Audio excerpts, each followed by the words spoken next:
Hello everyone. Before we start, make sure to like and subscribe to the channel, and leave a comment with where you're from and what time you're watching. That way, YouTube will keep showing you stories just like this one. Now, let's begin. The eviction notice came on a Wednesday morning in February 2022, and I'll admit right now that I deserved it. I was working as a line cook at a diner downtown, barely making enough to cover my expenses, and I'd been late on rent for 3 months straight. My landlord, Mr. Garrison, was this stocky guy in his 60s who always wore the same faded blue polo shirt and khakis whenever he came by the building.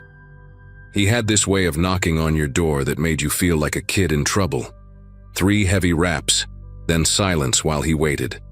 That morning when I opened the door, he didn't even make eye contact, just handed me the paper and told me I had 30 days to get out. The smell of his cologne, something sharp and medicinal, filled my doorway even after he'd walked away down the hall with his slight limp from an old construction injury he'd mentioned once. I spent the next 2 weeks packing my stuff and looking for a new place, but the anger just kept building inside me.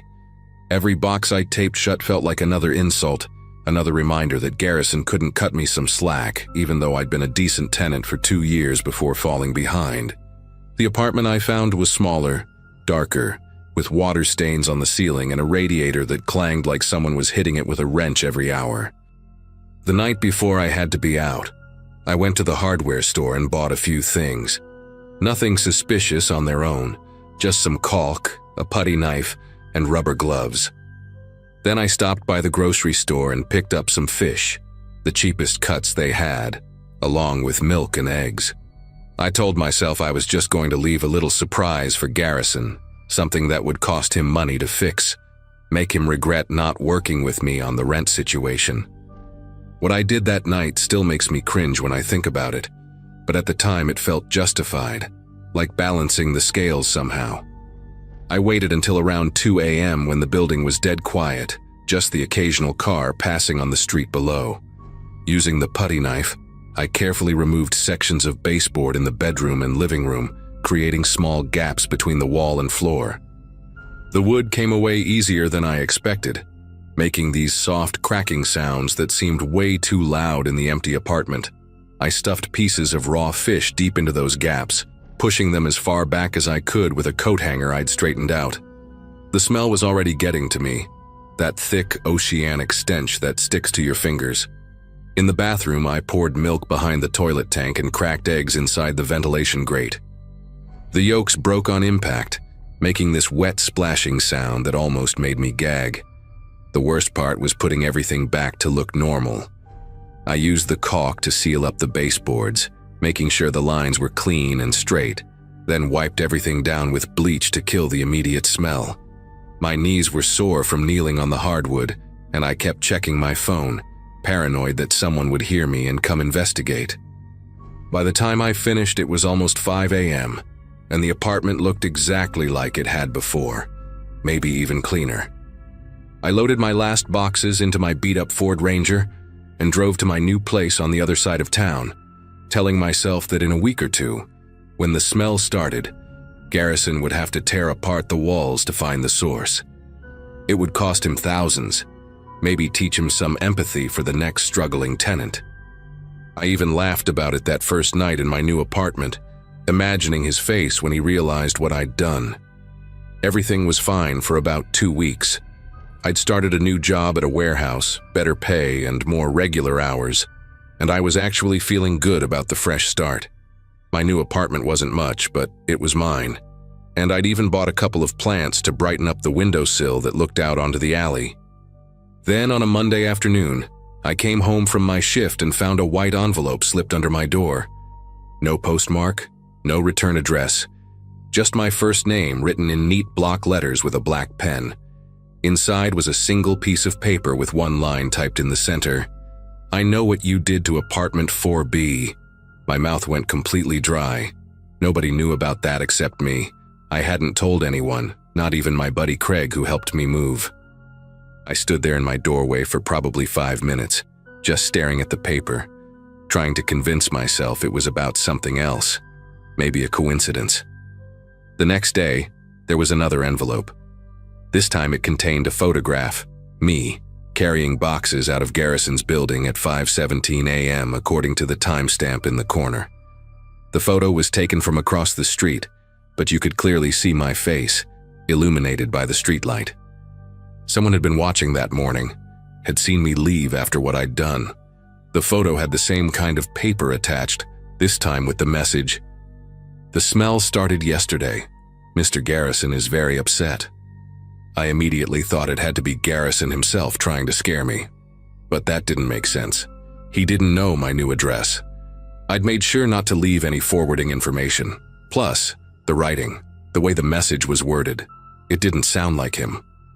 Garrison was direct, blunt. These notes felt different, calculated, like someone enjoying themselves. That night, the knocking started. 3 taps on my door at exactly 11:47 p.m. I know because I was watching Netflix and paused it to check the time. When I looked through the peephole, the hallway was empty. Just the flickering fluorescent light making everything look greenish and sick. I opened the door with the chain still on and peered out. Nothing. But there was another envelope on the floor, and this time my full name was written on it, middle initial and all. Inside were 3 more photos, me at the hardware store buying the supplies, me at the grocery store with the fish clearly visible in my basket, and me kneeling by the baseboard in Garrison's apartment. That last one made my legs go weak. Someone had been inside the apartment with me that night, or had cameras, or something. The angle was from the doorway to the bedroom, like someone standing there watching me work. There was no message this time, just the photos. I didn't sleep that night. I sat on my couch with a baseball bat across my lap and every light in the apartment on, jumping at every sound from the street or the neighbors. Around 3 a.m. I heard footsteps in the hallway, slow and deliberate, stopping right outside my door. I held my breath, gripping the bat so tight my palms were sweating, waiting for another knock. Instead, I heard this soft scratching sound, like someone running their fingernails across the wood. It went on for maybe 30 seconds, then stopped. The footsteps moved away, but I heard them pause at the stairwell, and I swear I heard someone laughing, this quiet, breathy sound that made my scalp prickle. When the sun finally came up, I found another photo slipped under the door. This one was of me sleeping on my couch from 2 nights ago, taken through my living room window. Someone had been watching me before I even got the first note. I called in sick to work and spent the morning trying to figure out who was doing this. I even drove past Garrison's building, parking across the street where the first photo had been taken. The apartment windows for 4B were open, and I could see workers in white hazmat suits moving around inside. A restoration company van was parked out front. Clean Tech Restoration Services, with a phone number I didn't recognize.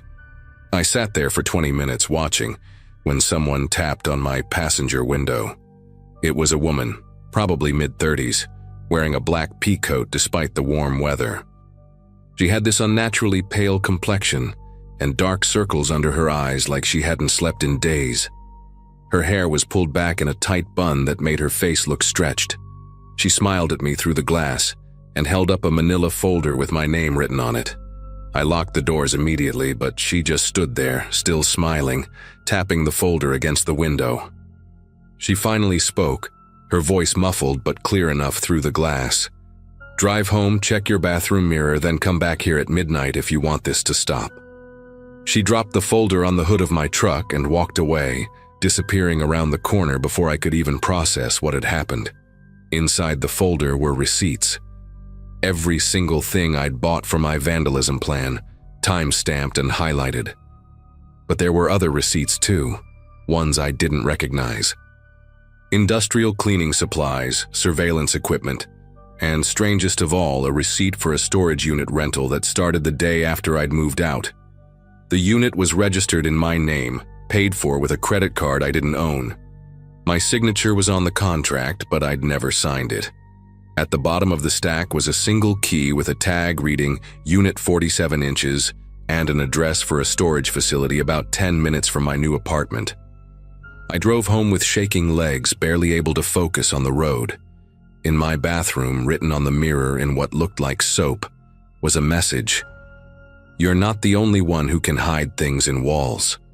I ran my fingers over the letters, and they smeared, definitely soap, fresh enough that it was still slightly damp. That meant someone had been in my apartment while I was out, maybe an hour ago at most. I grabbed a hammer from my toolbox and started checking the walls, tapping and listening for hollow spots. In the bedroom, behind where my dresser usually stood, I found a section that sounded different. Using the claw end of the hammer, I pried at the drywall until a chunk came away. The smell hit me immediately, the same rotting fish stench I'd left for Garrison, but mixed with something else, something chemical and sharp. Inside the wall was a plastic bag, and through the clear material I could see photos, dozens of them. Not of me, but of other people, all taken while they were sleeping, eating, walking to their cars. At the bottom of the bag was a driver's license with the woman's photo, but a different name, Angela Morse, the previous tenant of my apartment. By 11:30 p.m., I was sitting in my truck outside Garrison's building, the folder and the storage unit key on my passenger seat. I'd thought about calling the police, but what would I say? That I was being stalked because I'd vandalized an apartment? That someone was hiding things in my walls? The woman appeared at exactly midnight, walking out from the same corner where she'd disappeared earlier. She got into the passenger seat without invitation, bringing with her a smell like mothballs and something sweet gone bad. "Angela Morse," I said, and she smiled wider, showing teeth that were too white, too perfect. "I lived in 4B for 3 years," she said, her voice flat and calm. "Mr. Garrison evicted me too. Late rent, just like you. So I did exactly what you did, except I used dead mice and sulfur." She pulled out her phone, showing me a video of myself that night putting fish in the walls. "I've been watching the building ever since, waiting for someone else to do it. You're the third one." She leaned closer, and I could see her pupils were dilated despite the streetlight streaming in. "The storage unit has everything you need to clean Garrison's apartment properly. You're going to fix what you did, and you're going to pay for the restoration. If you don't, every police department in the state gets these videos, plus the ones I'll create showing you doing much worse things." I spent the next 4 days cleaning that apartment under Angela's supervision. She had keys to the building. She'd made copies years ago and had been coming and going ever since, living in the basement storage area that Garrison never checked. The cleaning supplies in the storage unit were professional grade, and she knew exactly where every piece of fish was hidden, because she'd watched me do it through tiny cameras she'd installed in the apartment months before I'd even been evicted. She made me document everything, take photos of the damage, write a confession that she kept along with the videos. The bill from the restoration company came to $3,800, which wiped out my savings and maxed out my credit card.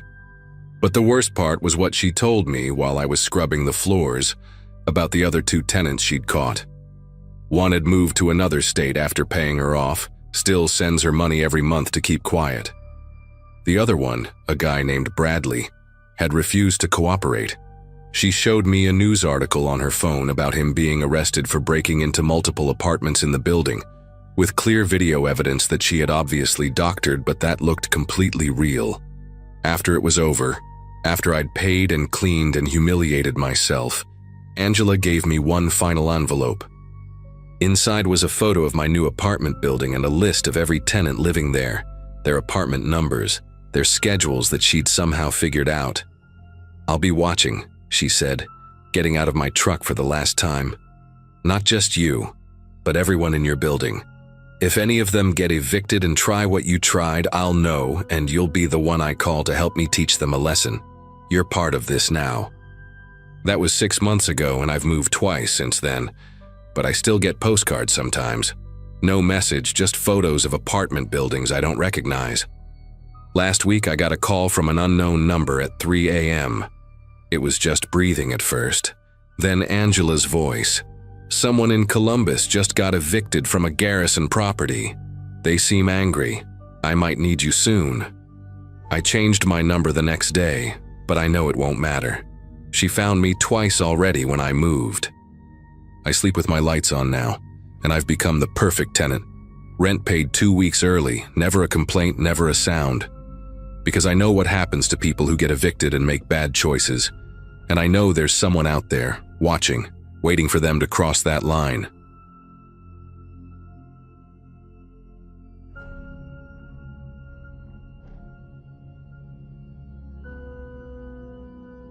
The house smelled like vanilla candles and new carpet when Mrs. Brennan opened the door that October night in 2017. She wore this black cocktail dress with pearls, apologizing 3 times in the first minute about running late for her corporate event downtown. At 18, I'd been picking up babysitting jobs through a neighborhood app to help with college expenses, and her listing had caught my eye. 6-year-old boy, newer development on the north side, $50 for what she estimated would be 4 hours tops. The whole neighborhood had that manufactured perfection vibe. Every lawn identical, every driveway sporting either a minivan or an SUV. Mrs. Brennan moved through her house like a whirlwind, pointing out emergency numbers stuck to the stainless steel fridge, explaining Oliver's bedtime routine while checking her phone every 30 seconds. Her son sat cross-legged in the living room, surrounded by Legos, wearing dinosaur pajamas that made him look even smaller than he was. Kid had these enormous brown eyes, but barely said 2 words when we were introduced. Just went right back to building what looked like a space station made entirely of blue blocks. Mrs. Brennan showed me everything twice. The landline in the kitchen, the first aid kit under the bathroom sink, the spare key hidden under a decorative rock near the back door that she said looked exactly like a real rock, but wasn't. The house felt massive compared to my family's 2-bedroom apartment across town, with its cathedral ceilings and this fancy smart home system where you could dim the lights using an app. She kept mentioning her boss, how he always kept everyone late at these quarterly meetings, how she'd definitely be back by 11. But midnight was the absolute latest if they got stuck networking. Oliver didn't even look up when she kissed him goodbye, too focused on finding the right piece for his creation. After her car pulled out of the driveway, the house settled into this comfortable quiet, just the click of Legos and the hum of the heating system kicking on. We spent the first hour building towers and knocking them down, then moved on to reading books about construction vehicles, until his eyes started getting heavy around 8:30. Getting Oliver to bed turned out to be easier than expected. He brushed his teeth without arguing, picked out a stuffed triceratops to sleep with, and only asked for 1 glass of water before conking out completely. By 9 o'clock, I had the house to myself, scrolling through Netflix on their massive TV while eating microwave popcorn Mrs. Brennan said I could help myself to. The living room windows faced the backyard, nothing but darkness and the occasional motion sensor light from the neighbors' yards flickering on when a cat passed through. Every house on the street looked identical from what I could see. Same floor plan, just flipped or rotated, which made the whole neighborhood feel like a maze if you weren't paying attention. I'd settled on some true crime documentary, the irony not lost on me now, when I heard the first noise around 10:15. It sounded like someone had bumped into the garbage cans on the side of the house, that distinctive plastic scraping against concrete sound. I muted the TV and listened, but everything went quiet again, so I figured it was just a raccoon, or maybe the wind knocking something over. 10:30 came and went with no word from Mrs. Brennan, which didn't worry me since she'd warned about potentially running late. I'd already texted my roommate that I might not be back until after midnight, and the $50 would be worth the wait. The house had this weird quality where sounds carried differently than you'd expect. I could hear the ice maker in the kitchen from the living room, but Oliver's room upstairs might as well have been in another building for how quiet it was. Around 10:45, I heard something else, this time from the back of the house near the kitchen. It was different from the garbage can noise, more deliberate, like someone testing the sliding glass door. I stood up from the couch, my heart starting to pick up speed, and crept toward the kitchen, keeping the lights off so I could see outside without being seen. The motion sensor light in the backyard was on, but I couldn't see anyone, just the patio furniture casting long shadows across the deck. That's when I saw him. a man in dark clothes standing by the fake rock where Mrs. Brennan had shown me the spare key. He wasn't particularly tall or imposing, just average looking except for the ski mask pulled down over his face and the crowbar in his right hand. My entire body went rigid as I watched him pick up the rock, find the key, and walk toward the back door like he had all the time in the world. The smart home system had a panic button on the app, but my phone was back in the living room on the coffee table, and moving would put me directly in his line of sight through the glass door. I pressed myself against the wall next to the refrigerator, trying to control my breathing as I heard the key slide into the lock. The door opened with this soft whoosh sound, and suddenly he was inside the house, maybe 10 feet away from where I was hiding. He stood there for a moment, listening, the crowbar tapping against his thigh in this rhythmic pattern that made my chest tighten with each tap. He moved into the living room first, and I could hear him opening drawers, dumping things out, muttering to himself about finding the safe and the jewelry. His voice was raspy, like he'd been smoking for years, and he kept clearing his throat in this disgusting way that made me want to gag. I knew I had seconds to make a decision. Oliver was upstairs completely defenseless, and this man clearly thought the house was empty. I slipped out of my hiding spot and grabbed a knife from the magnetic strip on the wall, the biggest one I could find, then started creeping toward the stairs. The TV was still on but muted, casting these flickering shadows that made everything look distorted and wrong. I could hear him in the dining room now, pulling out china from the cabinet, and I used the noise as cover to sprint up the carpeted stairs, taking them 2 at a time. Oliver's door was cracked open, his nightlight casting a soft glow into the hallway, and I could see him sleeping peacefully with his triceratops clutched to his chest. I slipped into Oliver's room and locked the door as quietly as possible, then grabbed his kid-sized desk chair and wedged it under the doorknob like I'd seen in movies. My mind was racing through options. Mrs. Brennan's emergency numbers were downstairs on the fridge. My phone was in the living room, and the landline was in the kitchen where the intruder had entered. Oliver had one of those toy phones in his room, the kind that makes sounds when you press the buttons, and for one insane second I actually picked it up before reality crashed back. The window in his room overlooked the front yard, and I considered trying to climb out with him, but it was a straight drop onto concrete at least 15 feet down. I could hear the man downstairs getting more aggressive, furniture scraping across floors, glass breaking in what sounded like the kitchen. Then I remembered Mrs. Brennan mentioning something during her tour. She'd pointed to a tablet mounted on Oliver's wall, said it was connected to the home security system so she could check on him at night. I rushed over to it, swiping frantically until I found what looked like an emergency button, a red icon with panic written underneath. The moment I pressed it, an alarm started blaring through the house, so loud that Oliver shot up in bed, his eyes wide with confusion and fear. I dropped the knife on his dresser and rushed over to him, pulling him into my arms and covering his ears while whispering that everything was okay.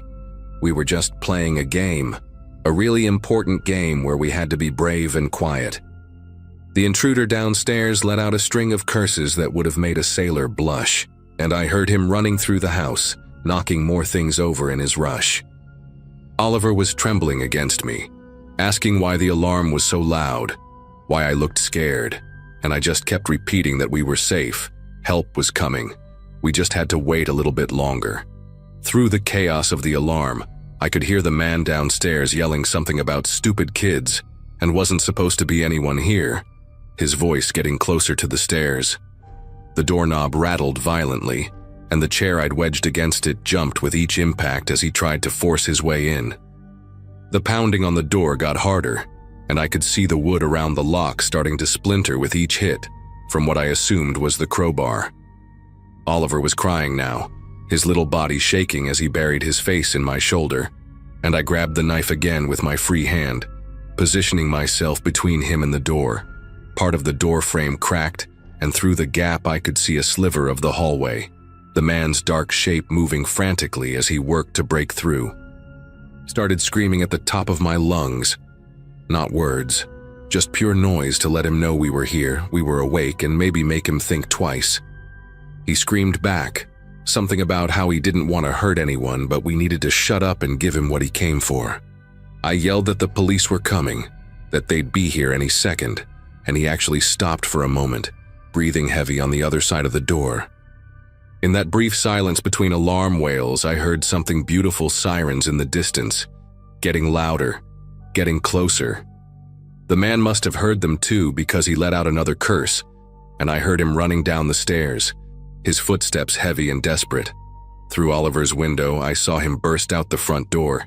He'd ditched the ski mask somewhere inside, and I got a clear look at his face in the porch light. He had this patchy beard, a crooked nose like it had been broken before, and a tattoo on his neck that looked like some kind of bird or maybe a dragon. He sprinted across the lawn and disappeared between two houses just as the first police car came screaming around the corner, lights painting the whole street red and blue. I stayed in that room with Oliver pressed against me, still holding that knife, until I heard the officers announcing themselves downstairs. Even then, I made them show their badges through the crack in the door before I moved that chair and let them in. Oliver wouldn't let go of me, his small fingers twisted in my shirt, and I ended up carrying him downstairs while trying to explain everything to the officers. Mrs. Brennan arrived 20 minutes later in complete hysterics, her makeup running down her face as she alternated between hugging Oliver and thanking me over and over.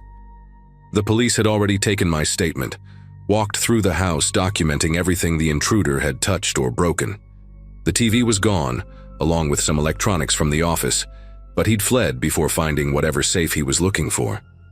Turns out Mrs. Brennan's ex-husband had been bragging at some bar about the cash he kept in his old house, not mentioning he didn't live there anymore, and this guy had been casing the place for weeks, waiting for the right night. They caught him 3 blocks away, hiding in someone's shed, still carrying the stolen items in a pillowcase like some cartoon burglar. The detective said my description matched perfectly, down to the dragon tattoo that turned out to be his gang identifier from a stint in prison. Mrs. Brennan tried to give me $200 on top of the babysitting money, but I couldn't take it. I was just glad Oliver was okay, even though he wouldn't let go of his mom and kept asking if the bad man was going to come back. I still babysit occasionally, but never for strangers anymore, and I always check every lock twice, sometimes 3 times. Oliver's doing better now, Mrs. Brennan sent me a message last Christmas with a photo of him in his school play, dressed as a shepherd, and grinning at the camera. She mentioned he still sleeps with that triceratops, and sometimes asks about the brave babysitter who protected him from the bad man. The guy got 8 years for breaking and entering, attempted robbery and child endangerment, though I heard he tried to claim he thought the house was empty, that it was all a misunderstanding. Sometimes I drive past that neighborhood and remember how normal everything seemed when I first walked through that door, how quickly a regular babysitting job turned into the most terrifying night of my life. But mostly I'm just grateful. Grateful I trusted my instincts, grateful that alarm system worked, and grateful I was there to stand between Oliver and someone who might have hurt him if he'd found him alone.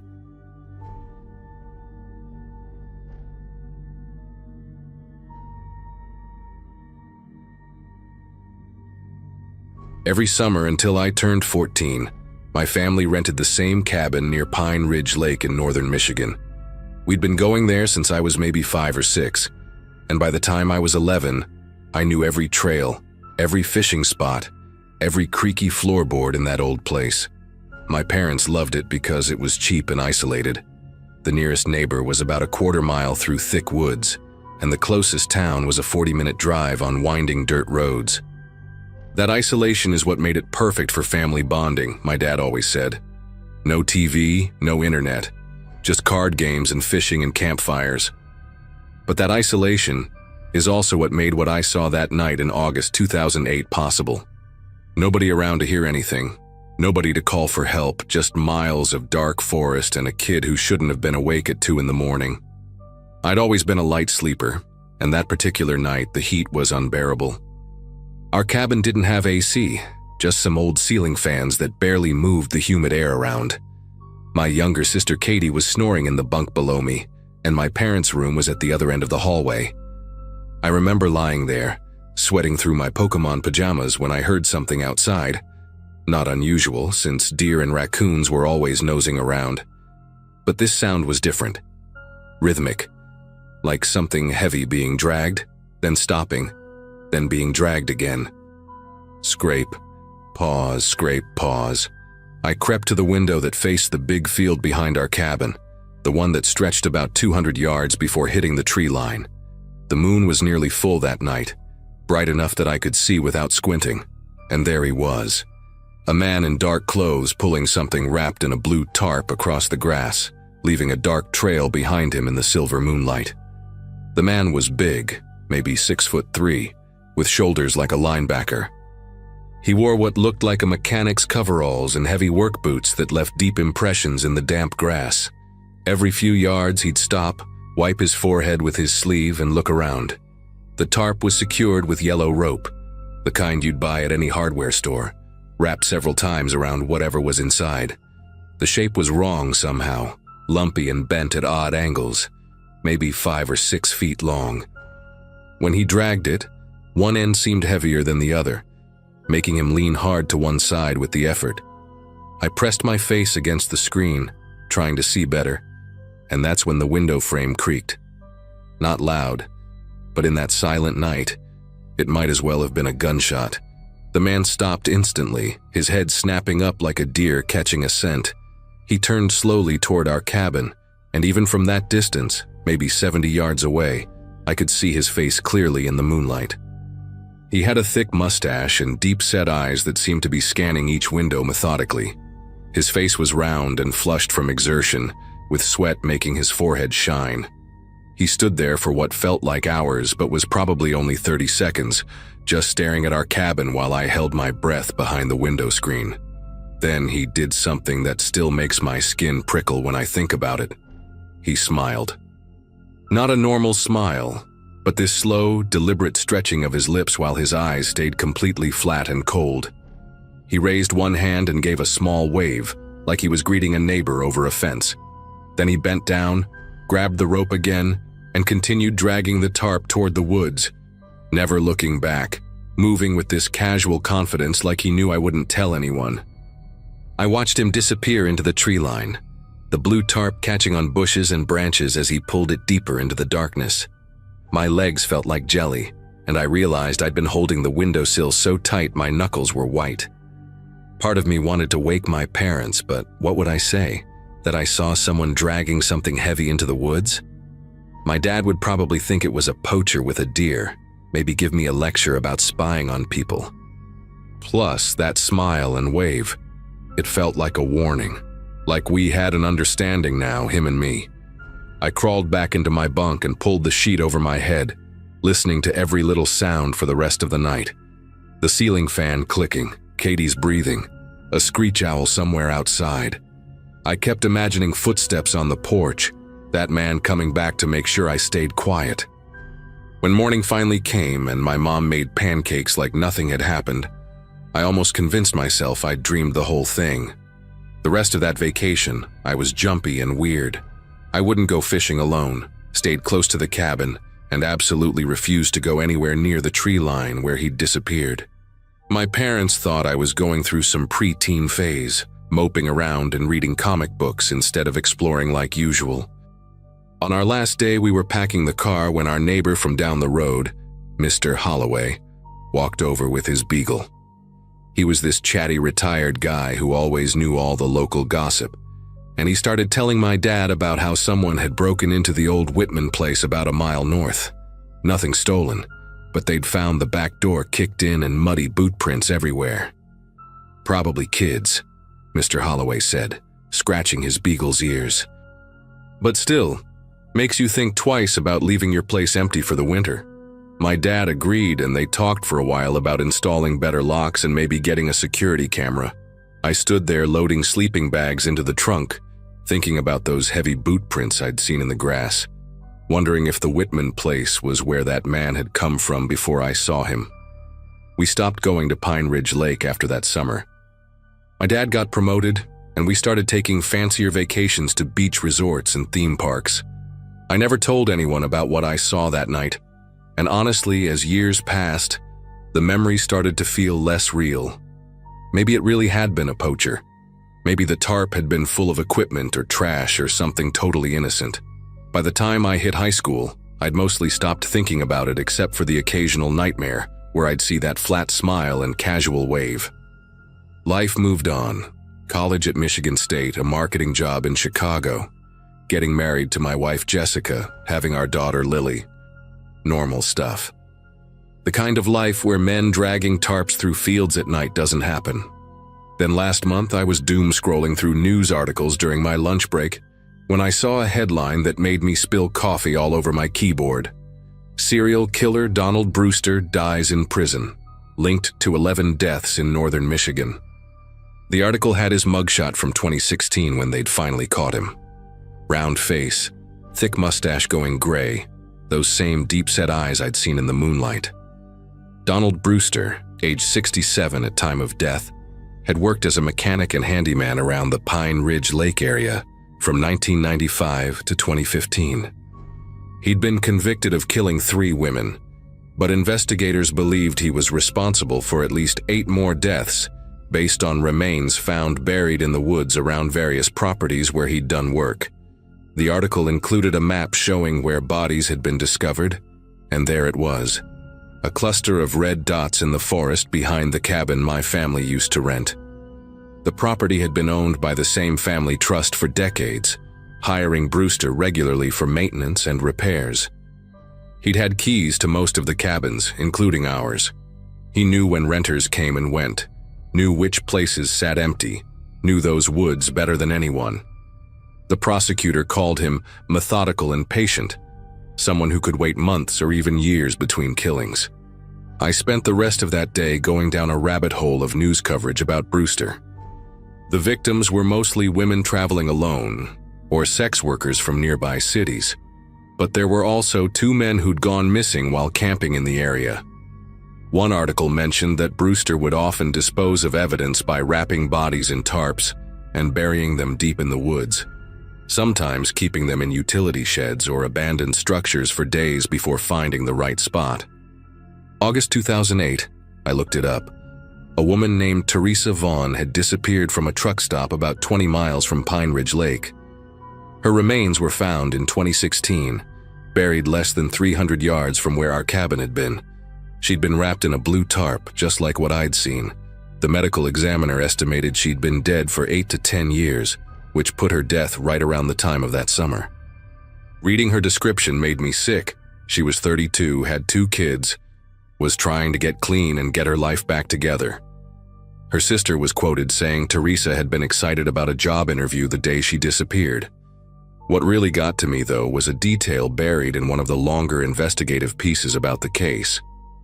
Multiple witnesses over the years had reported seeing Brewster in places he shouldn't have been. Near homes at odd hours, walking through private property, always with some excuse about checking pipes or looking for lost tools. But here's the part that made me close my laptop and walk around my office building 3 times just to clear my head. At least 4 people, including 2 children, had reported seeing him at night over the years, and each time he'd noticed them watching, he'd smiled and waved before walking away. The detective interviewed for the article said it was likely a power move, a way of saying, "I see you seeing me and I'm not worried about it."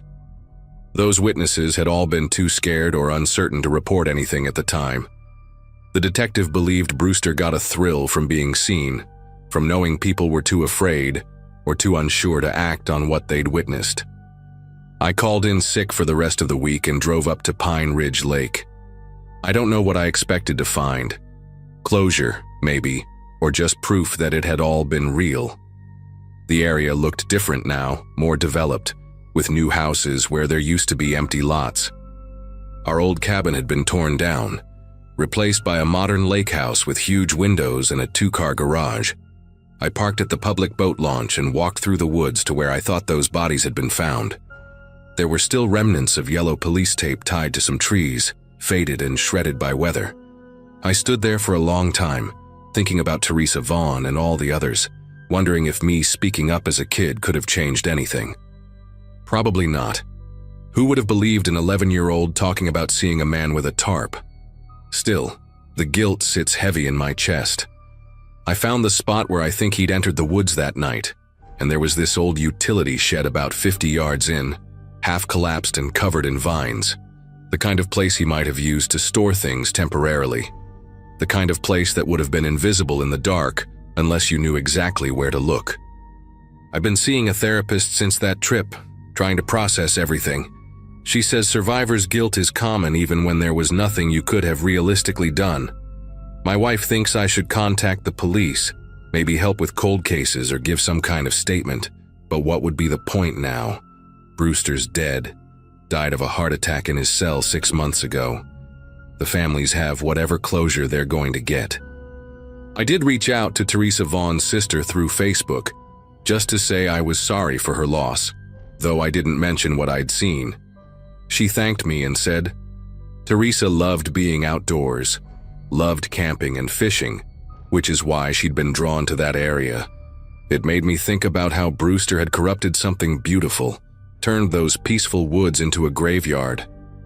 Sometimes I wake up at night thinking I hear that dragging sound, and I have to remind myself it's just the ceiling fan or the cat playing with something downstairs. But what really haunts me isn't the sound or even the image of that tarp. It's that wave, that casual acknowledgement that said he knew I was just a scared kid who wouldn't do anything. And he was right. I kept his secret for 16 years while he kept killing, and now I have to live with that knowledge for the rest of my life.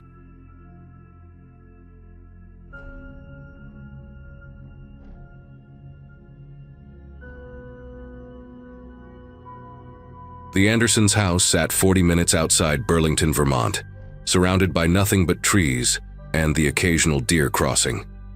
I was 24, piecing together income from pet-sitting gigs and food delivery apps, while sending out resumes for marketing positions that never called back. When their request popped up on the app, a full week watching 2 golden retrievers for $500. I accepted immediately without really thinking about how isolated their property would be. They were heading to Italy for their daughter's wedding and needed someone responsible to stay at the house, not just drop by twice a day like most jobs. Buddy and Rosie, their dogs, were sweethearts according to the profile.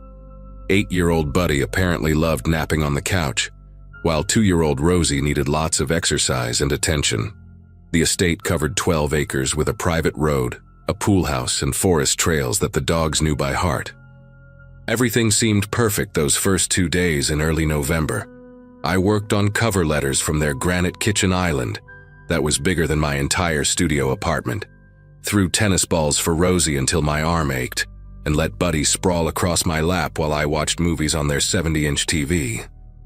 The Andersons had left a novel's worth of instructions, alarm codes, Wi-Fi passwords, emergency contacts, feeding schedules, which doors to keep locked, how to operate their space-age coffee machine. At the bottom of their typed notes, almost like an afterthought, they'd mentioned the only neighbor within a mile. Harold Fitzgerald, Stonehouse down the road, is 73 with mild dementia. Daughter Nancy visits Mon/Wed/Fry. Very friendly but gets confused sometimes. If he stops by, just be nice and call Nancy if needed. Number on fridge. I'd barely registered the information, too distracted by the luxury of having a massive house to myself. Thursday started like any other day there. I woke up around 7 when Rosie jumped on the bed, her tail wagging hard enough to knock the lamp off the nightstand. After feeding both dogs and making coffee in the Andersons' restaurant-grade machine, I settled in for another day of job applications. Around noon, I noticed a man standing at the edge of the property, just where the gravel driveway met the main road. He wore a thick flannel jacket despite the mild weather and held binoculars up to his face, pointed directly at the house. Harold Fitzgerald, I assumed, though he looked frailer than I'd imagined, his white hair sticking up in patches like he'd just woken up.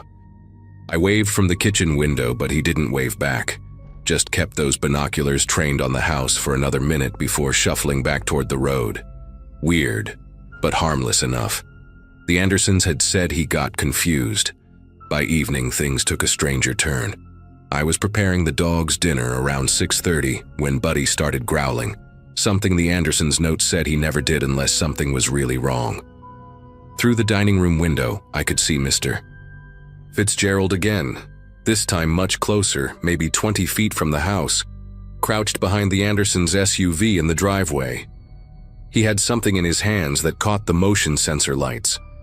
At first I thought it was a walking stick, but the way he held it, pressed against his shoulder, made my chest tighten.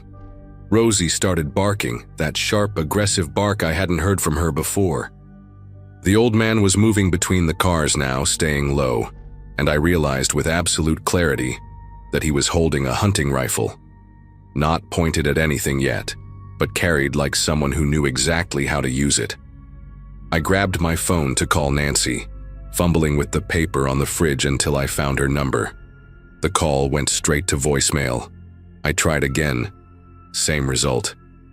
Meanwhile, Mr. Fitzgerald had made it to the front porch, rifle still in his hands, trying to peer through the frosted glass panels beside the door. The dogs were going absolutely insane now, Buddy's deep barks mixing with Rosie's higher-pitched warnings. I could hear him trying the doorknob, jiggling it hard when it didn't open. Then he started pounding on the door with his fist, shouting something I couldn't make out over the dogs. I ran to the front hallway, keeping low, and heard him clearly. "I know you're in there. Saw you sneaking around all week. The Andersons are in Italy. You think I'm stupid? Open this door before I call the real police."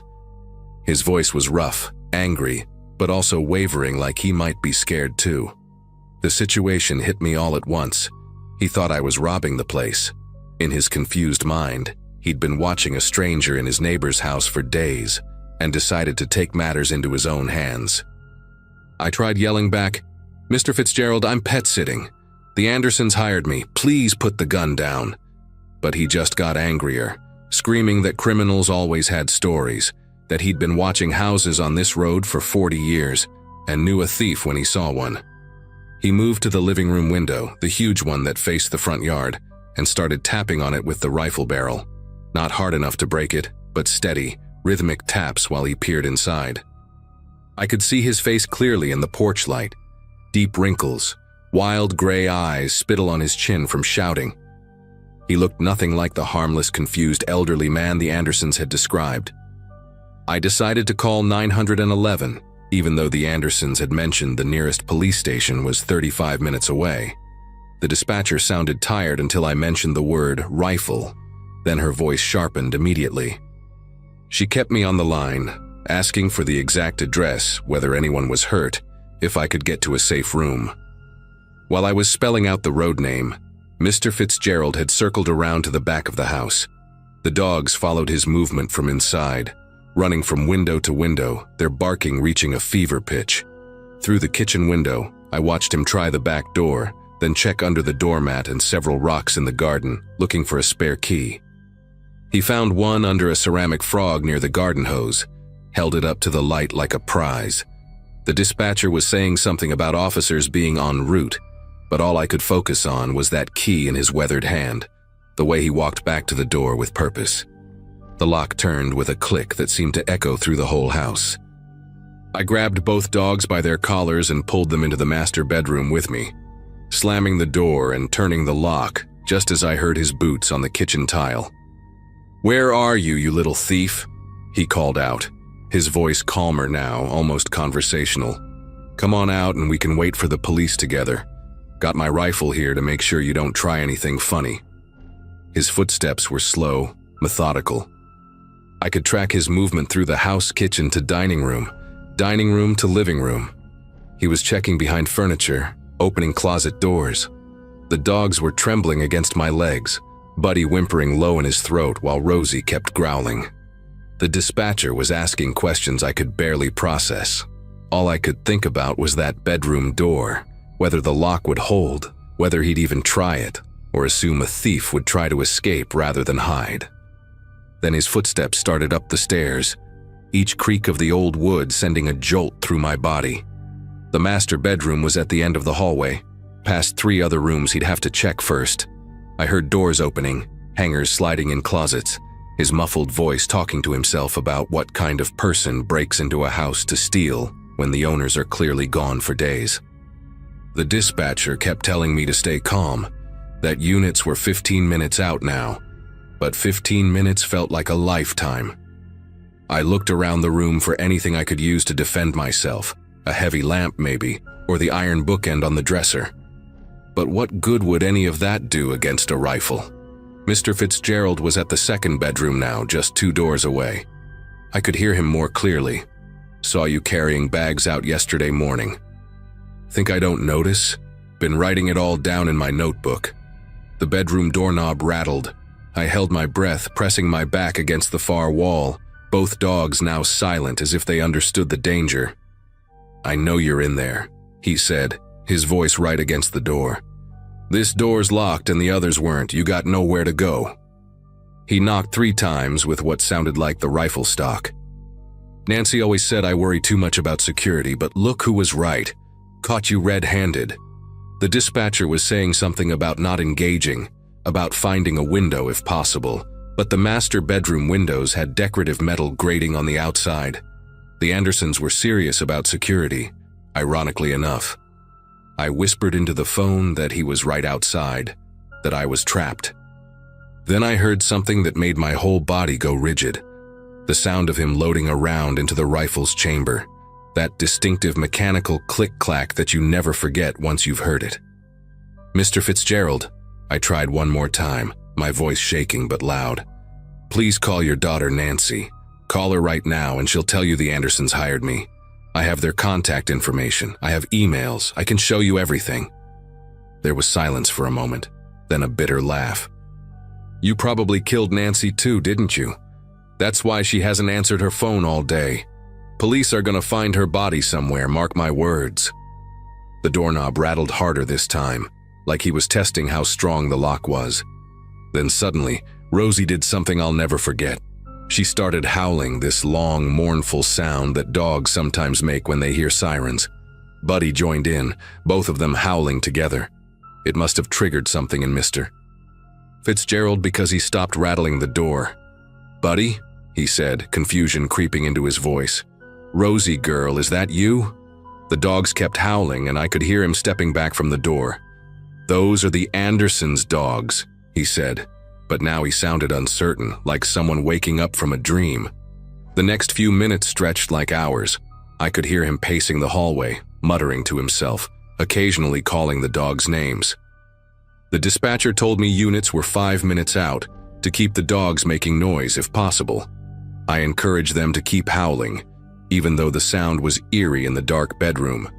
Then I heard the most beautiful sound in the world. Sirens in the distance, growing louder. Mr. Fitzgerald heard them too. Finally, he said, but his voice had changed completely, sounding tired and confused. Police can sort this mess out. His footsteps retreated down the stairs, slow and heavy. I stayed locked in that room, holding both dogs, until I heard the officers' voices in the house, identifying themselves, asking Mr. Fitzgerald to put the weapon down. There was no confrontation. No drama, just an old confused man saying he'd caught a burglar and waited for police like a good citizen should. The officers found me 20 minutes later, after they'd secured Mr. Fitzgerald's rifle and had him sitting in their patrol car. Nancy arrived shortly after, hysterical and apologizing over and over. Her phone had died during her shift at the hospital, and she'd had no idea her father had taken his hunting rifle from the locked cabinet in his basement. Turns out he'd been keeping that notebook for months, documenting every car that drove by, every person walking their dog, convinced the neighborhood was under surveillance by criminals. The dementia was worse than anyone realized. Nancy had been trying to get him into assisted living, but he'd been resistant, still capable of seeming lucid most days. The officers took my statement while I sat on the porch steps, Buddy's head in my lap, Rosie pressed against my side. They said I'd done everything right, called 911, didn't confront him, found a secure location. But my whole body wouldn't stop trembling for hours afterward. The Andersons cut their trip short when I called them that night, horrified at what had happened. They paid me triple the agreed amount and offered to cover therapy if I needed it. Mr. Fitzgerald was placed in a memory care facility 2 weeks later. Nancy couldn't risk him accessing weapons again. I finished out the week at a hotel with Buddy and Rosie, visiting the house only during daylight to feed them and let them run in the yard. I still pet sit, but never overnight, and never in isolated houses. Sometimes I dream about that sound, the rifle being loaded, that mechanical click-clack in the hallway. But mostly I think about how thin the line is between being a neighbor checking on things and becoming the danger yourself. How a mind can construct an entirely different reality and act on it with absolute conviction. The police told me later that Mr. Fitzgerald had written in his notebook that he'd seen me casing the house, that I'd been taking photos and measuring windows. His mind, he was a hero that night, protecting his neighbor's property. In mine, those hours remain the most terrifying of my life.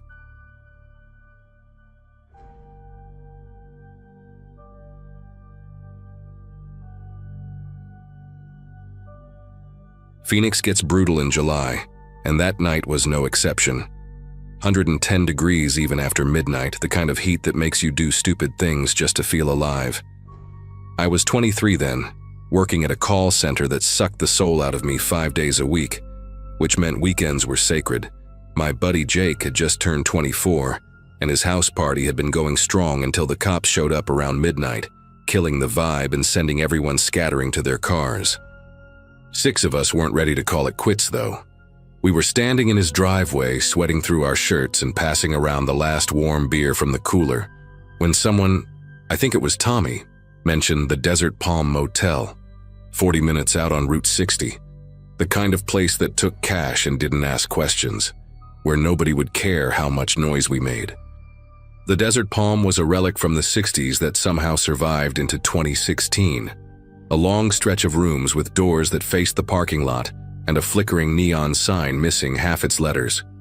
We pooled our cash at the front desk, while this ancient guy with a glass eye counted it twice before sliding us the key to room 108.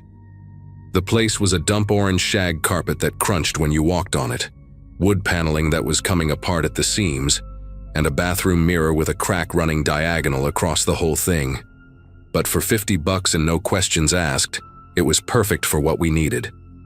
Jake had grabbed a cooler of beer from his trunk. Megan brought the leftover birthday cake. Carlos showed up with a bottle of Jack Daniels he'd been saving, and Ashley had this portable speaker that could wake the dead.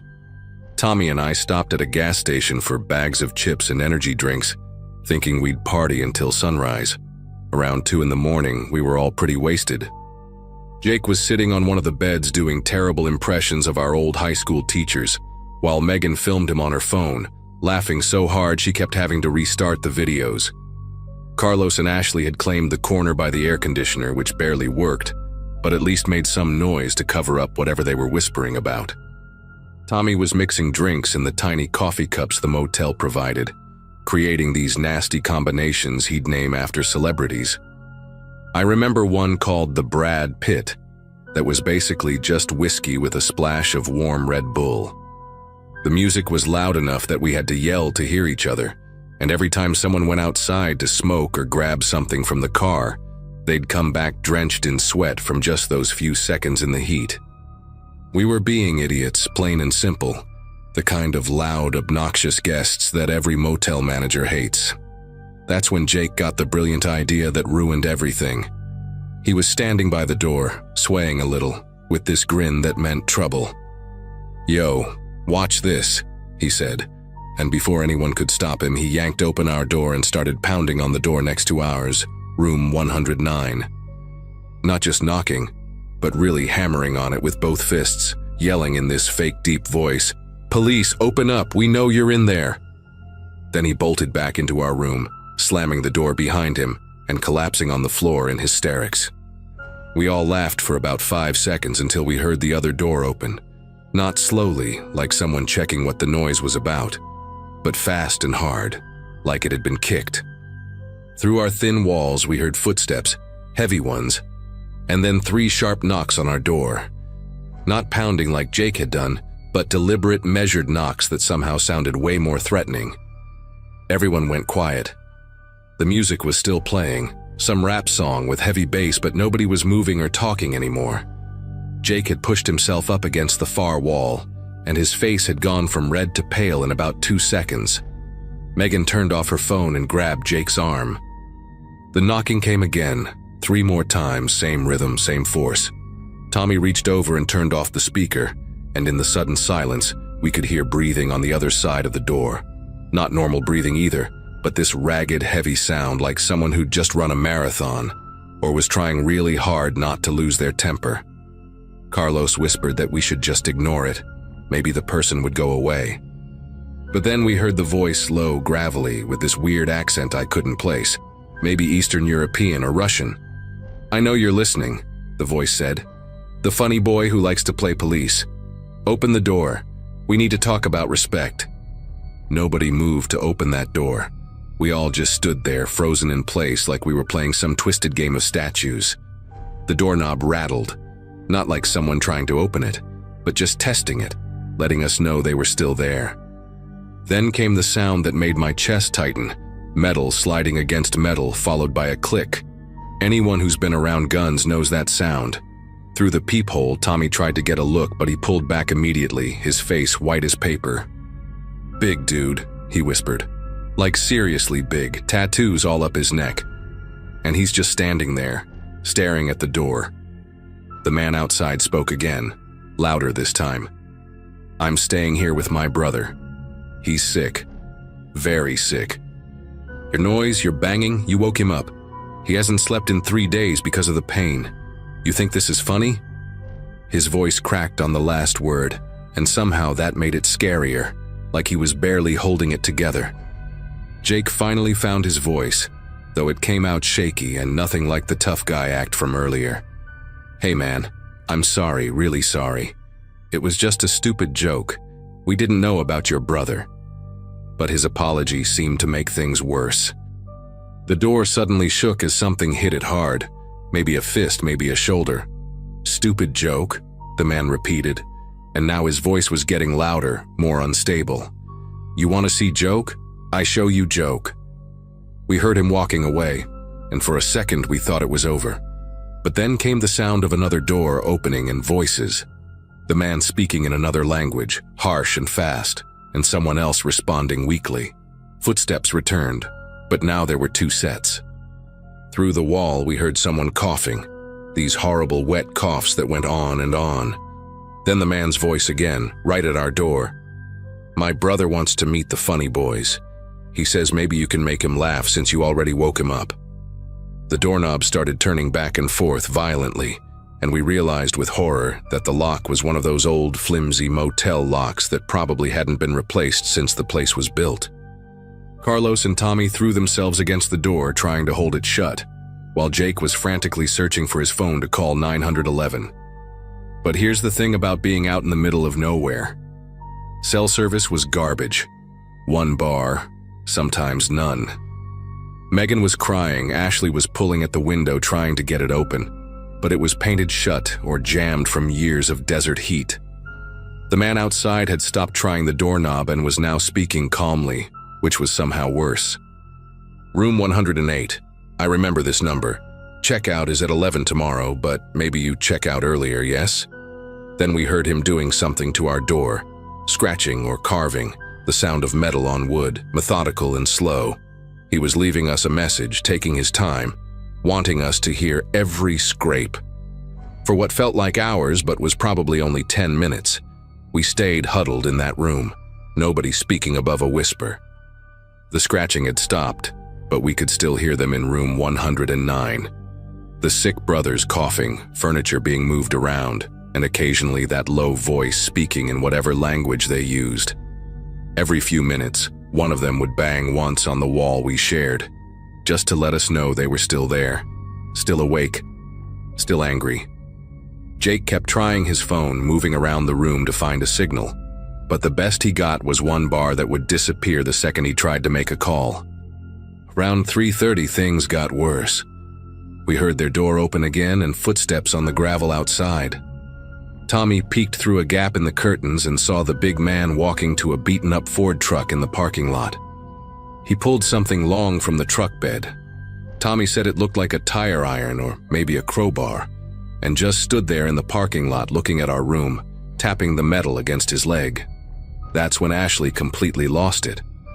She started hyperventilating, saying we were all going to die, that we needed to run for the cars right now. But our cars were parked right next to his truck, and he was standing between us and them like he'd planned it that way. Carlos suggested we call the motel office, but the phone in the room was dead, no dial tone, nothing. Whether it had never worked or someone had cut the line, we'll never know. The man stayed out there for another 10 minutes, just standing in the heat, occasionally walking closer to our door, and then back to his truck. Finally, he went back into his room, but not before stopping at our door one more time. He didn't knock or say anything, just stood there breathing heavy enough that we could hear it. Then he said something that still gives me nightmares. My brother, he used to be wrestler, before the sickness, very strong even now. Even sick, he can break a man's arm like breadstick. We heard him laugh. Not crazy laughter, but genuine amusement, like he'd told a really good joke. The next 2 hours were pure hell. We took turns watching through the curtains while the others sat on the beds, too scared to speak. Every sound made us jump. The ice machine down the walkway, a motorcycle passing on the highway, even the air conditioner clicking on and off. Around 5 in the morning, when the sky was starting to get light, Jake had an idea. He remembered seeing an emergency exit sign at the far end of the building when we'd checked in. If we could get to it without being seen, we could circle around to the main office or at least get to the road and flag down a car. But it meant going outside, past their room. We argued about it in whispers until Tommy pointed out that we couldn't stay trapped forever. The plan was simple. Megan and Ashley would go first, walking casually like they were just going to get ice. If the coast was clear, they'd signal, and the rest of us would follow in pairs. But the second Megan touched the doorknob to leave, we heard movement in room 109. Footsteps and then their door opening. The big man was sitting in a plastic chair right outside their room, facing our door, like he'd been waiting for us to try exactly this. In the early morning light, we could see him clearly for the first time through the window. His face had these deep acne scars, and his neck tattoos continued up behind his ears. Some kind of script I didn't recognize. But the worst part was his expression. Completely calm, almost peaceful. Like a man enjoying his morning coffee. He waved at us when he saw the curtain move, then pointed at his watch and held up 6 fingers. 6 o'clock. That's when he stood up, stretched, and walked back into his room. We heard him talking to his brother, and then, clear as day through the thin walls, 1 more hour. Then we visit. That last hour felt like a countdown to execution. Jake was apologizing over and over, saying he'd pay them money, anything they wanted. Tommy was trying to break the bathroom window with the shower rod. Carlos had armed himself with a broken beer bottle. But at exactly 6 o'clock, nothing happened. No knock, no visit, nothing. We waited another 30 minutes before Tommy finally got the courage to peek outside. Their door was wide open, the room empty, the Ford truck gone. We grabbed our stuff and ran to our cars like the place was on fire, not even bothering to check out. But before we left, I had to see what he'd carved into our door. It wasn't a threat or curse words like I'd expected. It was just a single word in rough, deep letters. Quiet. On the drive back to Phoenix, nobody said much. Jake paid for the door damage a week later when the motel called. They had his credit card on file from when we'd checked in. The manager said the men in room 109 had been there for 2 weeks, that the sick brother had terminal bone cancer, and they'd been driving across the country to get him to some special treatment center in California. Made us feel about 2 inches tall. But here's what really stuck with me. When I got home and Googled the motel out of curiosity a few months later, I found a news article from September. 2 men had been arrested at a gas station in New Mexico for beating a college kid nearly to death with a tire iron. The kid had been playing loud music at the pump next to them. The article had a photo, same scarred face, same neck tattoos. The sick brother had died 2 days before the assault. Sometimes I think about how close we came to being that kid at the gas station. How a stupid prank could have ended with one of us dead or in the hospital. I still can't stay in motels. And whenever I hear someone banging on doors as a joke, my whole body tenses up. Some lessons you learn the easy way, and some you survive by pure dumb luck.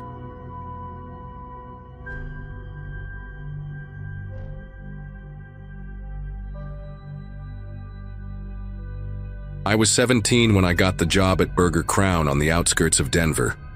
One of those places that stays open until 2 a.m. and attracts all kinds of people after midnight. My parents weren't thrilled about the late shifts, but we needed the money. And Mr. Hoffman, the franchise manager, promised he'd always have someone walk me to my car after closing. He had this way of talking that made parents trust him. Soft voice, called everyone dear or son, wore those thick glasses that made his eyes look bigger than they were. I'd been working there for about 3 months when everything went sideways that night in early September. The air had that weird heaviness to it, like right before a storm, but the sky stayed clear. I remember because I kept checking through the windows, waiting for rain that never came. The restaurant had these unwritten rules that nobody talked about, but everyone followed. Never go into Mr. Hoffman's office when the door was closed, even if you heard voices inside. Don't ask about the freezer in the basement. We had 2 upstairs that worked fine. If Mr. Hoffman offered to drive you home, you always said you had a ride coming. The older employees, like Janet, who'd been there 6 years, would just give you this look if you asked questions, then change the subject to something about scheduling or cleaning duties. That particular night, I was working with Brandon, this 19-year-old kid who'd started a month after me. He had this nervous habit of cracking his knuckles every few minutes, and the sound echoed in the empty restaurant between customers. Around 11 p.m., he mentioned he'd seen Mr. Hoffman's car parked behind the dumpsters earlier, which was strange because Mr. Hoffman always parked in his designated spot right by the front door, under the light with the manager sign. Brandon kept talking about how he'd found something weird in the employee files last week when Mr. Hoffman sent him to grab supplies from the office. He wouldn't tell me exactly what, just kept saying he needed to show someone, maybe call somebody about it. I told him to leave it alone. Whatever drama was going on with management wasn't worth minimum wage plus tips. But Brandon had this thing about fairness, about doing the right thing. His dad was a cop 2 states over, and he'd grown up thinking you always report stuff that doesn't look right. The dinner rush had died down to just truckers grabbing coffee, and the occasional drunk college kids wanting 20 nuggets.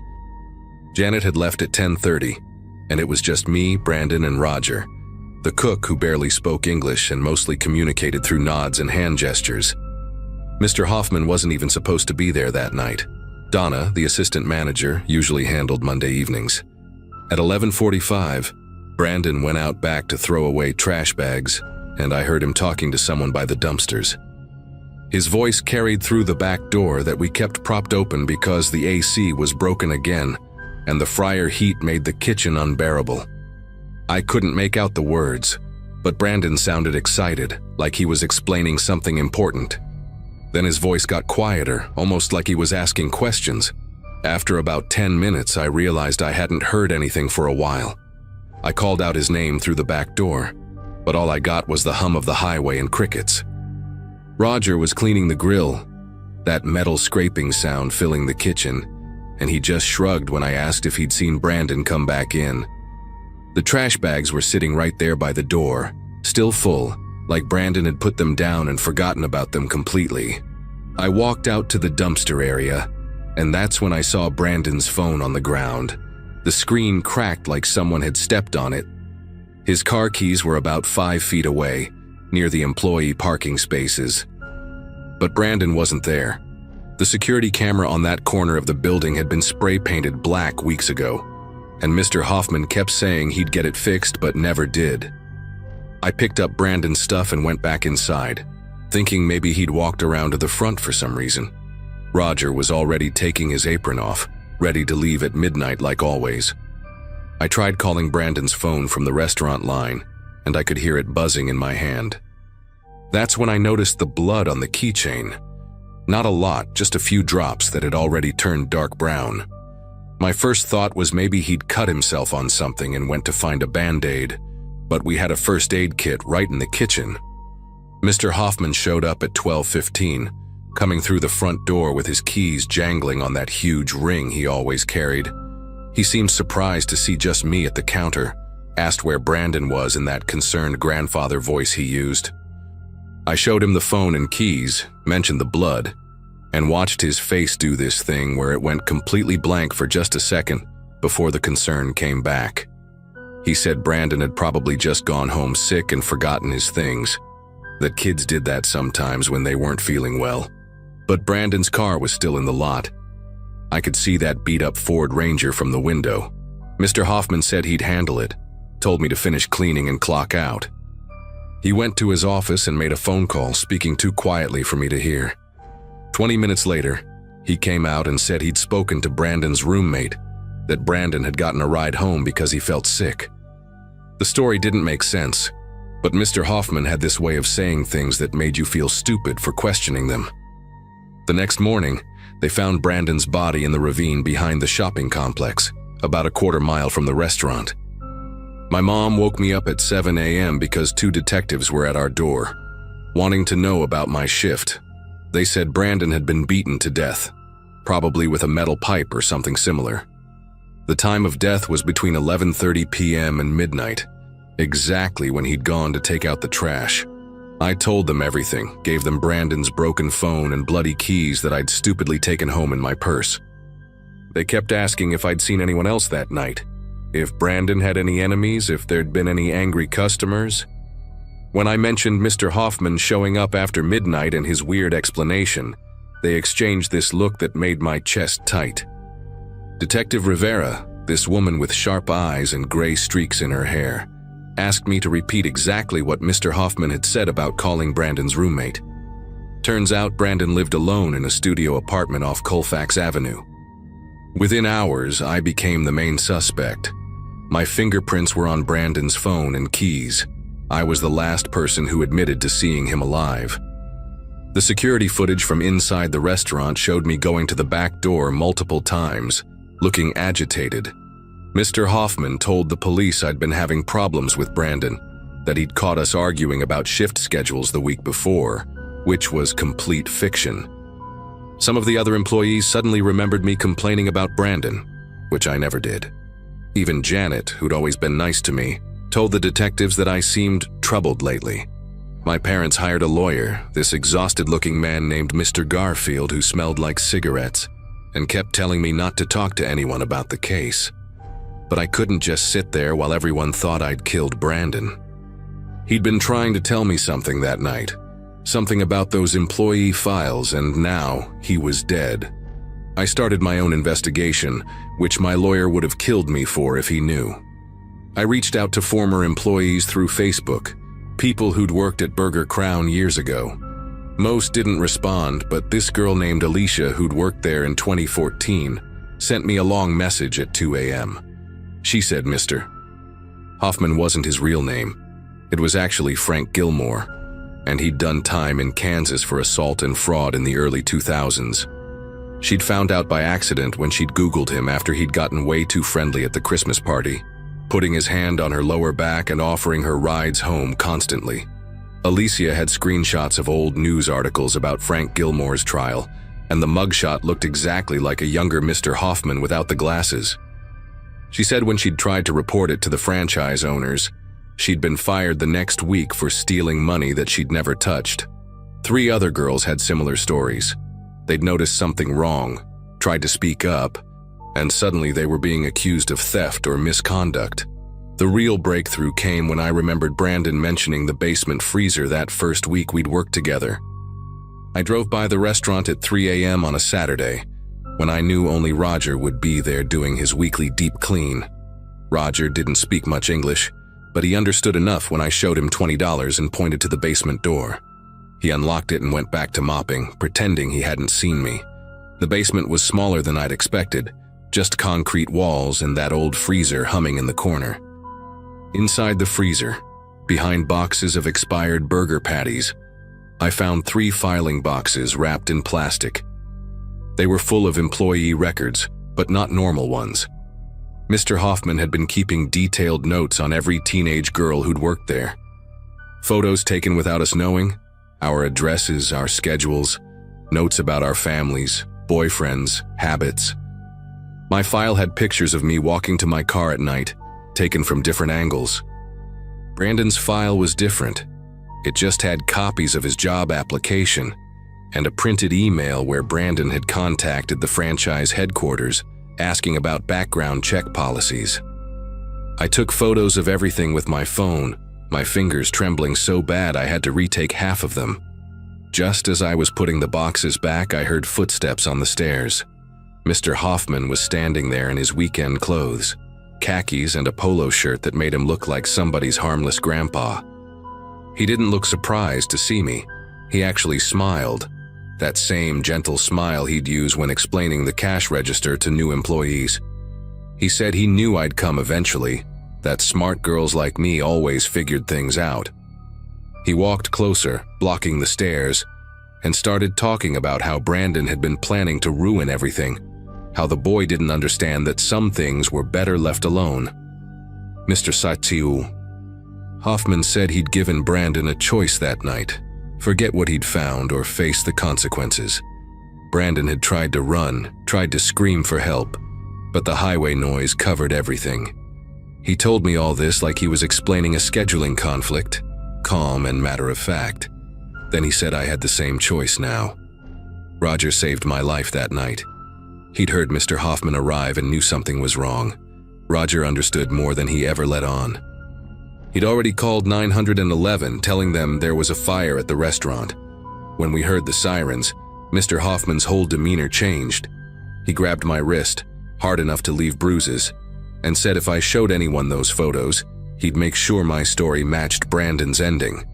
But I was already backing toward the freezer, and Roger appeared at the top of the stairs with the biggest kitchen knife we had. Mr. Hoffman let go and pushed past Roger, running out through the kitchen. The police arrived to find me sobbing in that basement, surrounded by evidence of years of stalking and harassment. Mr. Hoffman, Frank Gilmore, was arrested 2 days later at a motel near the state line. They found Brandon's blood on a tire iron in his trunk. He'd kept it like some kind of trophy. The trial took 8 months, and I testified for 3 hours about that night and everything I'd found. He got life without parole. The restaurant closed permanently, and the franchise owners paid settlements to 17 former employees who came forward after the arrest. I still have nightmares about that gentle smile and those giant eyes behind thick glasses, but at least Brandon's family knows the truth now. Roger testified too, through a translator, about all the things he'd seen over the years but hadn't known how to report. He said he'd been documenting things in his own way, taking pictures when Mr. Hoffman wasn't looking, waiting for someone brave enough to listen.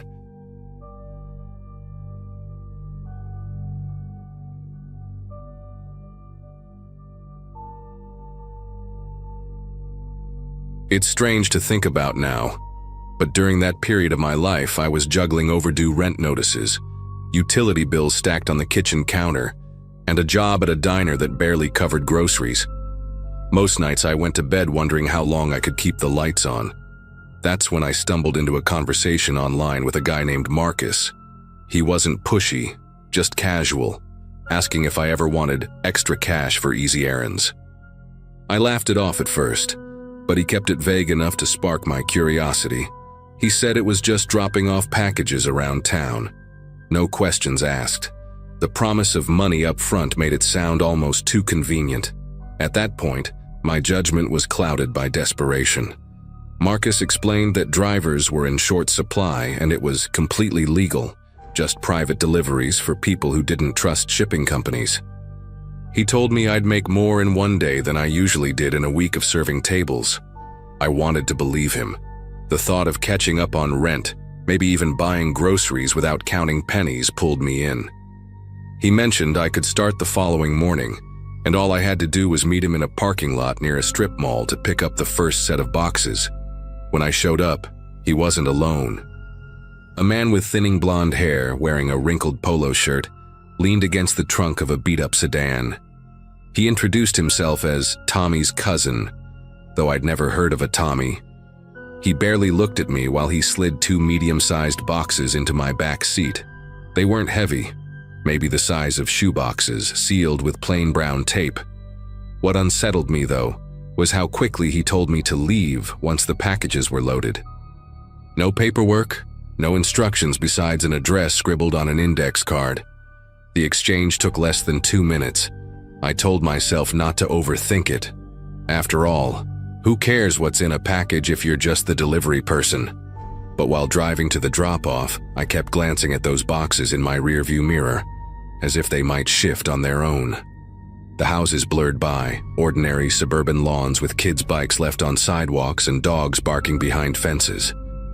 When I pulled up to the address, a 2-story house with peeling white paint, a woman with sharp cheekbones and dark circles under her eyes opened the door before I even knocked.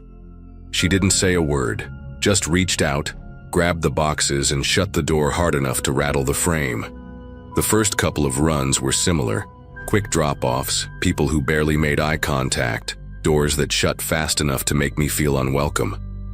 Still, the money came through, cash folded inside plain envelopes left under my windshield wiper.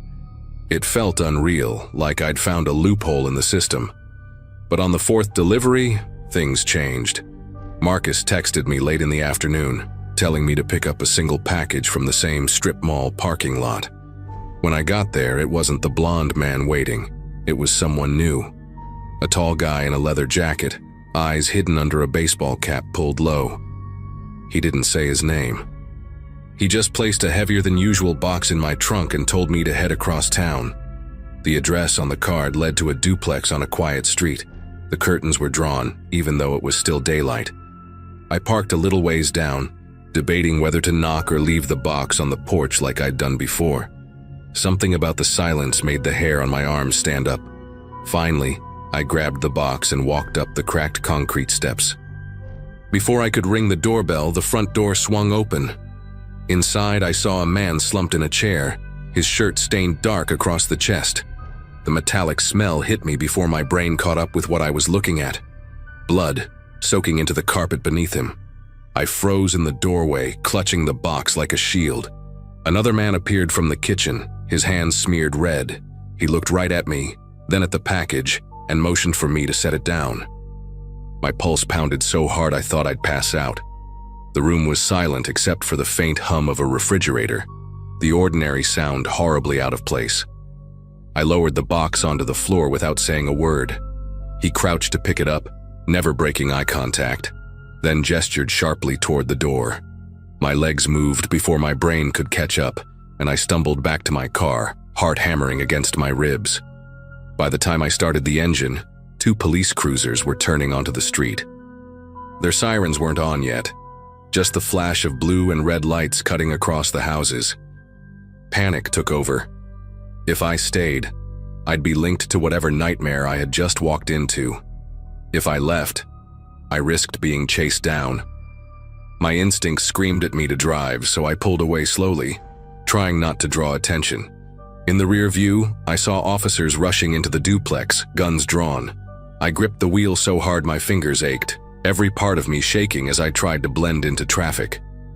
I kept driving aimlessly for nearly an hour, looping through side streets, terrified that a police car would pull up behind me.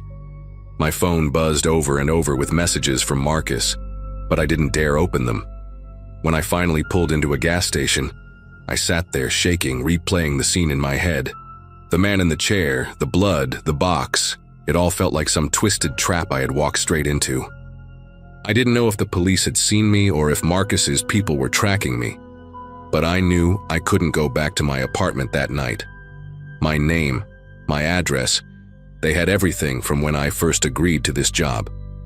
Against every instinct, I checked the messages. Marcus's tone had shifted completely. Gone was the casual recruiter. Now the texts were frantic. "Where are you? Don't talk to anyone. You need to drop the car. Now." My chest tightened with every new notification. He knew too much about me, and suddenly I realized I wasn't just a disposable driver. I was a liability. I turned my phone off, tossed it in a trash bin outside the gas station, and drove straight to my sister's place in another part of town, hoping to disappear for a while. The following morning, the news confirmed what I already feared. The duplex had been the site of a violent drug deal gone wrong. Police mentioned multiple suspects but didn't release names.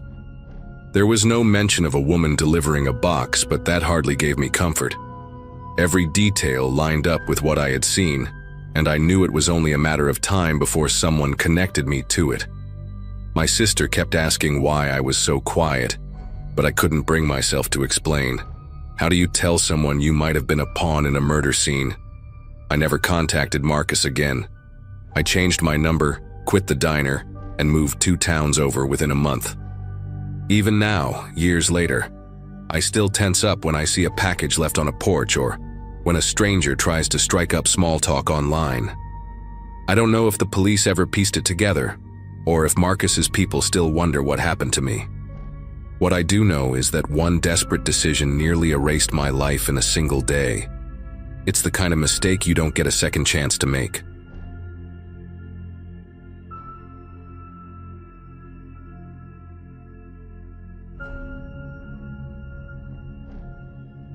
I remember that night far more vividly than I want to.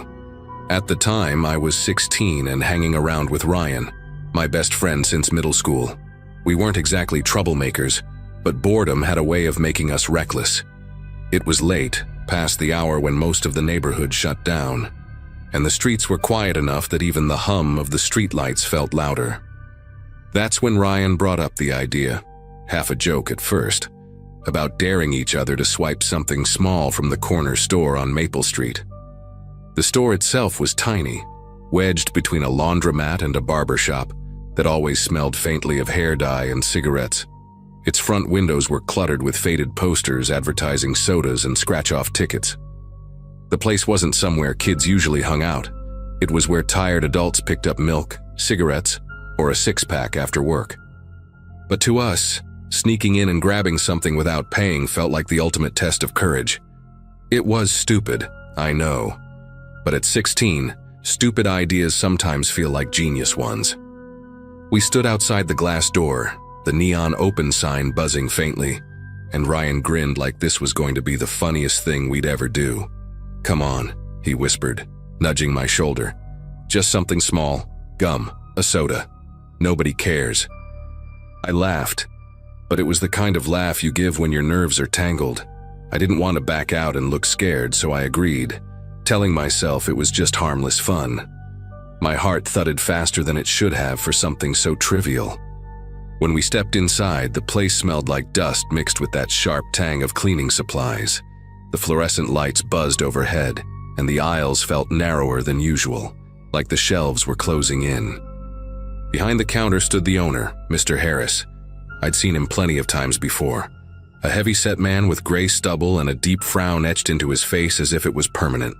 That night, though, there was something tense about the way he leaned on the counter, his eyes flicking to us almost immediately, like he'd been waiting for someone to test him. Ryan drifted toward the aisle with chips and candy bars, acting like he was just browsing. I hung back near the coolers, pretending to read the labels on energy drinks.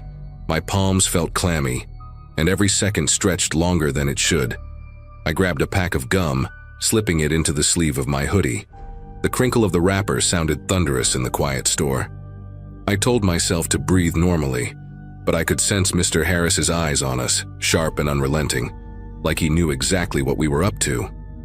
Ryan, always bolder than me, picked up a soda and tucked it under his jacket without hesitation. He shot me a quick glance that said, "See? Easy." He started walking casually toward the door, and that was the moment everything cracked. Mr. Harris barked, "Hey!" His voice boomed through the empty aisles, and it wasn't just angry. It carried something raw, something that came from fear as much as fury. I turned, and the sight of him made my chest tighten. He wasn't just standing there anymore. He had come out from behind the counter, and in his hand was a baseball bat, worn and splintered at the handle. His knuckles were white around it, and his eyes darted between us like we were animals cornered in his shop. "Put it back," he said, but it wasn't calm. It was the voice of someone who'd been pushed one too many times. I froze in place, gum still hidden in my sleeve, not knowing what to do. Ryan laughed nervously, trying to play it off. "Relax, man, it's just a soda," he said. But that only made it worse. Mr. Harris's face darkened and he took a step closer, raising the bat slightly like he meant business. In that second, the weight of how stupid our little dare was came crashing down on me. This wasn't a harmless prank anymore. It was a situation teetering on the edge of violence, and we were the ones who had lit the fuse. Ryan shifted like he was about to bolt for the door, but before he could move, Mr. Harris swung the bat downward, not to hit him directly but to block the way. The sound of wood smacking the linoleum floor echoed through the store like a gunshot. My throat went dry. I blurted out, "We'll put it back, okay? Just calm down." My voice cracked, and I hated how desperate it sounded. Ryan dropped the soda immediately, the can rolling across the floor until it clinked against a shelf, but Mr. Harris didn't lower the bat. His breathing was heavy, almost ragged, and he kept staring at us with this wild intensity. "You think this is a game?" he spat. "Last week someone pulled a knife on me in here. You think I'm going to wait around for it to happen again?" His words hit me harder than the sight of the bat. He wasn't just angry, he was terrified. And in that moment I realized we weren't kids messing around anymore. To him, we looked like the next threat. I raised my hand slowly, showing him the gum I had hidden, and set it on the nearest shelf. "We're done. We're leaving," I said, trying to sound steady, even though my chest felt like it was caving in. Ryan muttered an apology under his breath, his cocky grin completely gone. Mr. Harris stood there, still clutching the bat, his shoulders tense, watching every step we took toward the door. It wasn't until we were outside, the night air cold against my face, that he finally let us go without another word. We didn't run, but we walked fast, neither of us speaking until the store was a block behind us. When Ryan finally broke the silence, his voice was small, nothing like the bravado from earlier. "We could have died in there," he said. And he was right. A stupid dare had turned into something that could have ruined everything. To this day, I can't pass that store without thinking about how close we came to finding out what Mr. Harris would have done if we'd pushed him just a little further. That one night was enough to cure me of dares forever.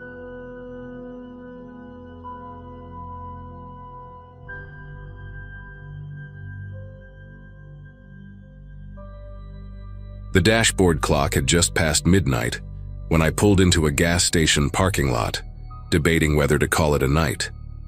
My rideshare app had been quiet for almost an hour, and the idea of going home crossed my mind more than once. That's when a man in a gray hoodie approached the car, tapping on the passenger window with the back of his knuckle. He leaned slightly so the station's fluorescent lights caught his face.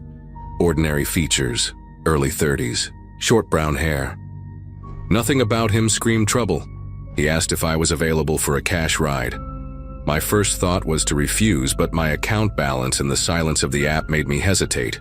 I told him the app didn't allow off-the-record trips, but he pulled out a folded 20 and said it was only a short ride, just down to his cousin's place. His tone wasn't pushy, more like someone in a rush who didn't want to wait for another driver. I remember the way his eyes kept darting toward the lot's exit, almost as if he was timing something. Against my better judgment, I unlocked the door. He climbed into the back seat, resting both hands on his knees, and gave me an address I didn't recognize. It was out near the edge of town, past the part where the streetlights start to thin. At first, the drive felt routine. He talked a little, asking how long I'd been driving and whether I usually worked late nights. His voice had that monotone quality, polite enough but oddly empty, like he was rehearsing lines. About 10 minutes in, he leaned forward and said there was a faster way, something about a side road that would shave off time. I checked my GPS, which didn't show any alternate route, but he insisted the shortcut was better. I told myself people who live around here sometimes know roads that apps don't. Still, I felt my grip tighten on the steering wheel. The turn he wanted was marked by a faded wooden sign, barely visible in the headlights. The asphalt narrowed almost immediately, bordered by dense trees pressing closer than seemed possible. I glanced at the rearview mirror and caught him watching the road with an expression that didn't change. No smile, no irritation, just steady focus. The further we went, the darker it became. No houses, no mailboxes, not even the glint of another car. My gut told me the main road was safer, but he kept giving calm directions, left here, right there, as though the path was second nature. The silence on that road pressed down harder than I expected. Even the hum of my car seemed swallowed by the trees. I asked him again about the address, pretending I couldn't quite remember it, hoping he'd slip and reveal more. Instead, he repeated the same cross street and told me to just keep going. There was a shift in his tone, firmer than before, less like a request and more like a quiet command. My chest tightened, but I kept driving because the road was too narrow to turn around safely. Not long after, my headlights caught something strange. An old sedan parked crookedly against the tree line, its trunk half open like someone had been in the middle of unloading. The passenger didn't react at all, didn't even glance at it, which made the sight feel heavier. I slowed a little, heart pounding in my ears, and muttered something about hoping the road connected back to the main street soon. He didn't answer. That silence was worse than if he'd said something threatening. When the trees thinned for a moment, I noticed what looked like a clearing up ahead. He leaned forward, pointing with one finger, telling me to pull in. I stalled, pretending I hadn't heard him, but his voice cut sharper the second time. Right here, turn in. The clearing wasn't lit. No house lights, no porch glow, nothing. Just blackness broken by weeds and gravel. I could barely make out what looked like another car deeper inside. Everything in me screamed not to stop, but my options were shrinking. I slowed as if I was going to make the turn, hands slick on the wheel, then flicked my blinker toward the clearing. Out of the corner of my eye, I saw his posture shift. He leaned slightly to his right like he was preparing to move. That's when I noticed the shape of his hand pressing against the side pocket of his hoodie. Not obvious, but enough for me to picture what might be inside. Every nerve in my body fired at once, telling me I had one chance to think fast before I was in that dark clearing with no witnesses. Instead of turning into the clearing, I slammed my foot on the gas and steered straight ahead. Gravel spat from the tires as the car lunged forward, bouncing hard against the uneven pavement. From the back seat, he shouted something sharp, but the words blurred under the roar of the engine. He leaned forward, grabbing the headrest with one hand, and for a second I thought he'd try to yank the wheel. My focus locked on the thin strip of road ahead, refusing to glance back. The trees broke just enough to reveal another intersection, a paved road stretching left and right. My headlights caught the reflective glow of a speed limit sign, and I felt a surge of relief. Proof civilization wasn't far. I cut right without signaling, tires screeching, and the force sent him sliding against the door. He cursed, then yelled at me to slow down, but his voice cracked, losing that calm control he'd carried before. That was the first time I realized he hadn't expected me to fight back. Within minutes, houses began to appear, spaced apart but lit, porch lamps glowing like lifelines. I aimed for the first driveway with lights on and swung in without hesitation. My horn blared as I jammed it down, long and frantic, until the porch light brightened and a figure appeared at the door. That was when the man in my back seat muttered something low and pressed the handle. He slipped out before I could even stop, disappearing into the shadows between the trees as if he'd rehearsed the exit. By the time the homeowner stepped out, the man was gone. I called the police right there in the driveway, giving them every detail I could remember. They sent a car to sweep the area, but no one was found, and the sedan I'd seen earlier wasn't there when they checked. The officer who took my statement said these kinds of setups happen more often than people realize, and I shouldn't take cash fares again. Even now, years later, I think about how close I came to pulling into that clearing, how thin the line was between going home shaken and never going home at all.